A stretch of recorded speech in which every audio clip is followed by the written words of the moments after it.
Bonsoir. Bien évidemment, l'histoire va porter sur la fête de Hanouka. Cette histoire se passe à l'époque de Rabbi Barour de Mezibouche, qui est le petit-fils du Baal Shem Tov. Et comme dans toutes les maisons de tzadikim et de chassidim, lorsque arrivaient des fêtes comme les fêtes de Hanouka, l'allumage du tzadik se passait en grande pompe avec tous ces chassidim, tous ces fidèles, toute sa communauté. Et de nombreuses personnes se déplaçaient spécialement pour assister à l'allumage des bougies du tzaddik et pour chanter avec le tzaddik lorsqu'arrivait un Eid Ratzon, un moment aussi propice, aussi grand que la fête de Hanouka. Et donc l'histoire, c'est l'histoire d'un de ces chassidim, un de ces fidèles qui, donc, comme chaque année, avait l'habitude d'aller allumer des bougies avec Rabbi Baruch et puis rentrer chez lui. Il habitait à quelques kilomètres de distance de Tzadik. Et dès que le Tzadik avait fini d'allumer les bougies de Hanouka, lui-même prenait la route pour rentrer chez lui. L'année en question, donc Rabbi Baruch venait juste d'allumer les bougies de Hanouka.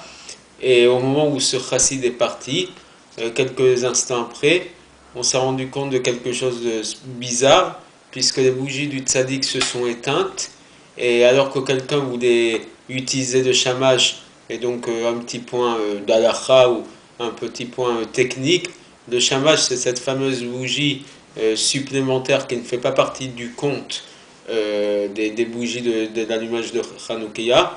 En général, le shamash se trouve un peu surélevé par rapport aux autres bougies de la Hanoukia qui elles sont à un niveau égal, soit surélevé ou soit plus bas, pour montrer bien la distinction, la différence de cette bougie par rapport aux bougies qui sont elles la mitzvah d'allumage de la Hanoukia.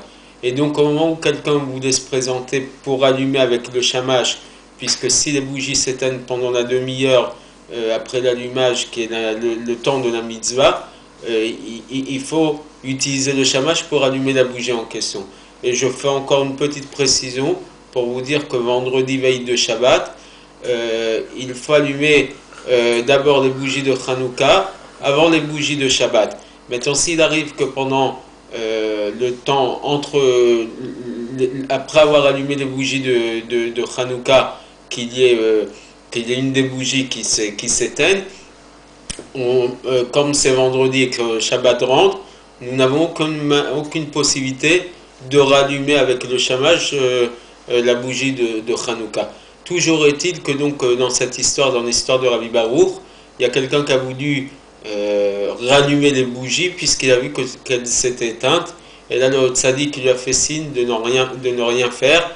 Et curieusement ou miraculeusement, quelques minutes après, les mêmes bougies qui s'étaient éteintes se sont rallumées d'elles-mêmes. Et après qu'elles se sont rallumées, tout le monde a vu chez Rabbi Baruch une grande joie, beaucoup de bonheur. Et il a commencé à expliquer, avant que qui que ce soit ait osé le questionner sur ce qui venait de se passer, ce phénomène donc de ces bougies qui s'étaient éteintes avant de se rallumer d'elles-mêmes. Il leur a raconté ce qui s'était produit.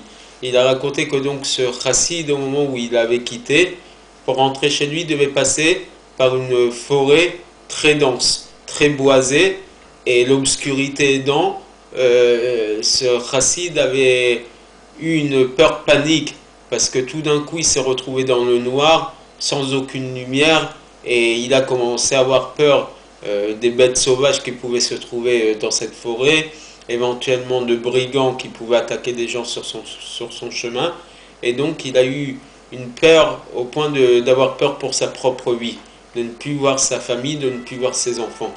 Et là, au bout de quelques instants de panique, tout d'un coup, il a vu une lueur, une lumière qui a commencé à le diriger jusqu'à la sortie de cette forêt et le moment où il est arrivé chez lui.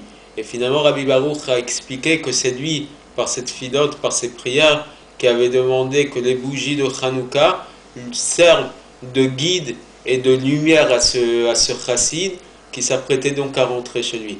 Comme pour dire que la bougie de Hanouka, qui chacune exprime quelque chose de différent.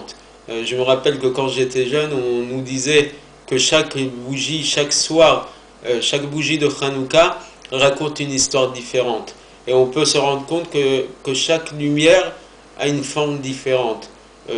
Quelque chose d'assez grand, puisque vous allez voir 8 bougies allumées devant vous, et chacune a une dimension différente. Une éclaire fort, une est beaucoup plus scintillante qu'une autre, une a une petite lumière qui semble être prête à s'éteindre, et chacune a une histoire différente à raconter. C'est en vérité toutes ces neshamot, toutes les âmes juives qui sont comparées à la lumière, Kinar Mitzvah et Torah. Or, la mitzvah représente la lumière, le réceptacle, et la Torah est la lumière.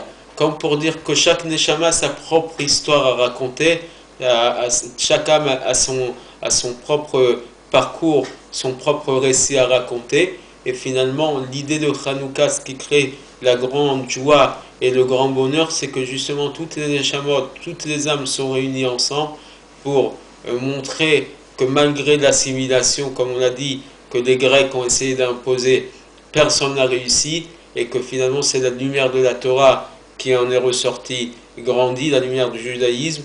Et donc c'est encore une fois notre manière à nous d'exprimer la grande luminosité de Hanouka. Et même lorsqu'on a l'impression que cette lumière disparaît, comme dans l'histoire de Rabbi Baruch, elle est toujours présente, et elle est là pour réapparaître avec encore plus de force lorsqu'on l'alimente par notre Torah et nos mitzvot. Shavua Tov, beaucoup de bonheur, beaucoup de joie dans cette fête de Hanouka, et j'espère nous retrouver tous la semaine prochaine en bonne santé. À bientôt.